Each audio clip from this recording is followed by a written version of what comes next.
He was a king surrounded by empires hungry for his land, missionaries who wanted his soul, traders who wanted his wealth, and colonial powers who wanted his throne. They called him a savage, they called him a tyrant, but history forgot to tell you, he was the last man standing.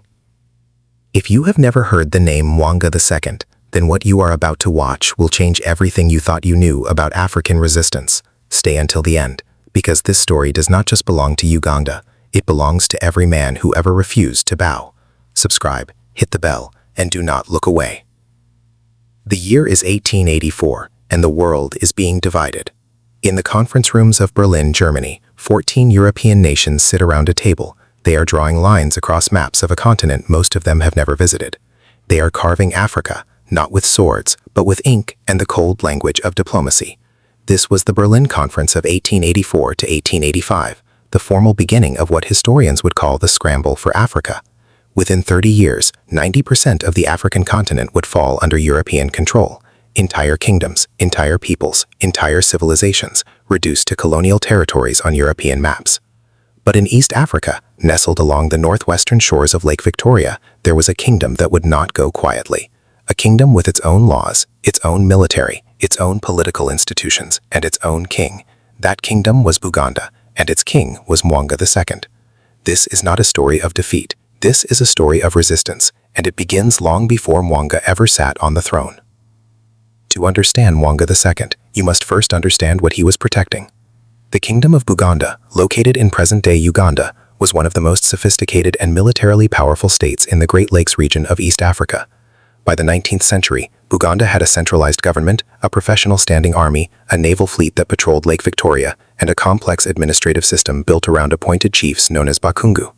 The kingdom controlled vast agricultural land, extensive trade networks, and a population that historians estimate reached between 1 and 3 million people during its height. At the center of this kingdom stood the Kabaka, the king. The Kabaka was not merely a political figure, he was a figure of absolute authority. His word was law. His court was the center of diplomacy, justice, and military command. The office had been held across generations, each ruler inheriting both the glory and the immense weight of a kingdom sitting at the crossroads of Arab trade routes and growing European ambition.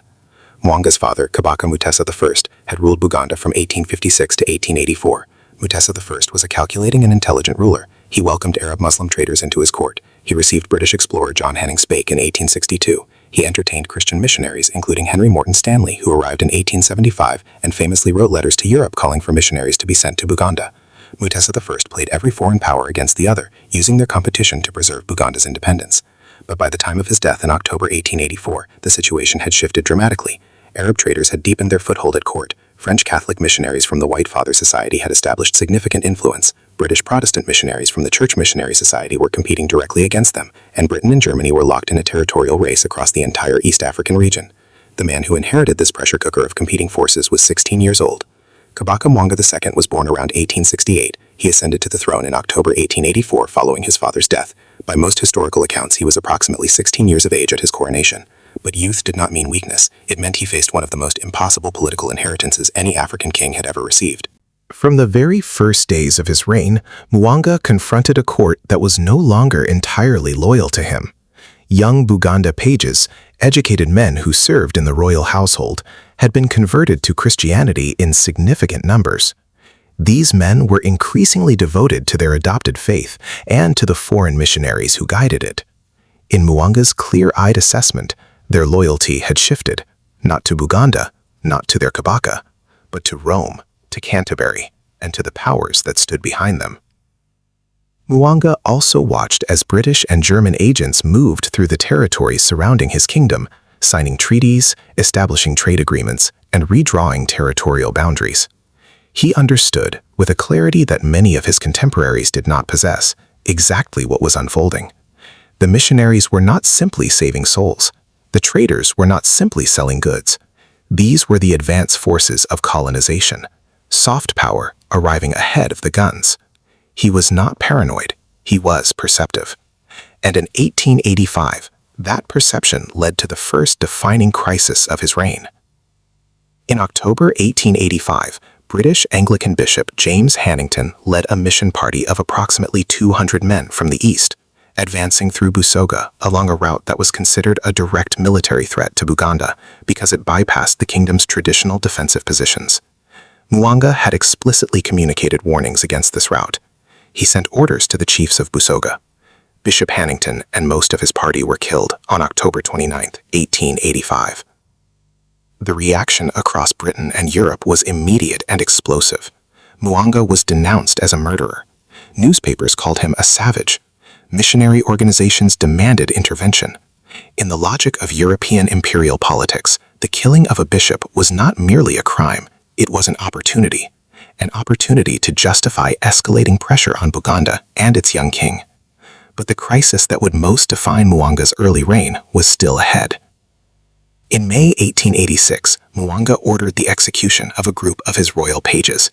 The men executed included young Catholics and Protestants. The most prominent among them was Charles Luwanga, who served as the head of the royal pages. In total, 22 men were killed, burned alive at Namugongo on June 3, 1886. Many of them were barely adults. Their recorded crime was refusing to renounce their Christian faith and their obedience to foreign missionaries over their king. These men were canonized by Pope Paul VI in 1964 and are venerated today as the Uganda martyrs. History has generally told this story from a single perspective, the courage of the martyrs, and their documented courage was real. But historians who have studied the political context of 1886 Buganda have consistently argued that Mwanga's decision cannot be detached from the political crisis he was managing. These young men, loyal to foreign religious institutions above their sovereign, represented a direct structural fracture in the loyalty network of the royal court. Mwanga saw in their defiance not spiritual conviction alone, but political insubordination being deliberately cultivated and sustained by foreign powers, using religion as a tool of influence. The executions, regardless of their internal political reasoning, produced a catastrophic result for Mwanga. They delivered to Europe exactly the moral high ground that European imperial interests had been seeking. Missionaries, newspapers, and governments across Britain and France amplified the killings as evidence of savagery. The king who had acted to defend his court had in a single decision handed his enemies their most powerful political weapon yet. By 1888, the tensions inside Buganda had reached a breaking point. In September 1888, a remarkable and historically unusual coalition formed against Mwanga. Muslim chiefs, Protestant chiefs, and Catholic chiefs. Three factions that had been competing bitterly against one another united for a single purpose: to remove Mwanga from power. The coup succeeded. Mwanga was deposed and driven out of Buganda, fleeing south across Lake Victoria. For a period, he lived as a king in exile, stripped of his throne and his authority. But Mwanga was not finished. In 1889, working with Catholic chiefs who had themselves fallen out with the Muslim faction that now controlled Buganda, Mwanga negotiated and fought his way back. He re-entered Buganda in October 1889 and was reinstated as Kabaka. But the kingdom he returned to was structurally fractured. Foreign-aligned factions had become deeply embedded within its power structures, and a far larger threat was already moving toward the kingdom's borders. The Imperial British East Africa Company, a commercial and political arm of British imperial expansion, had arrived in the region. Under Captain Frederick Lugard, British forces entered Buganda in 1890. Lugard presented Mwanga with a treaty placing Buganda under British protection, a diplomatic term that in practice meant British control. Mwanga signed the treaty in 1890 under conditions of extreme military and political pressure, surrounded by British armed factions within his own court. He signed further agreements in 1892, and in 1894, Britain formally declared Uganda a British protectorate. The sovereignty that Mutesa I had protected through decades of careful political maneuvering was gone. Mwanga was legally a subject of the British crown. He would not accept it. In July 1897, Kabaka Mwanga II made the decision that would seal his place in history. He revolted. Mwanga formally renounced his agreements with the British and raised an armed rebellion against the Uganda Protectorate.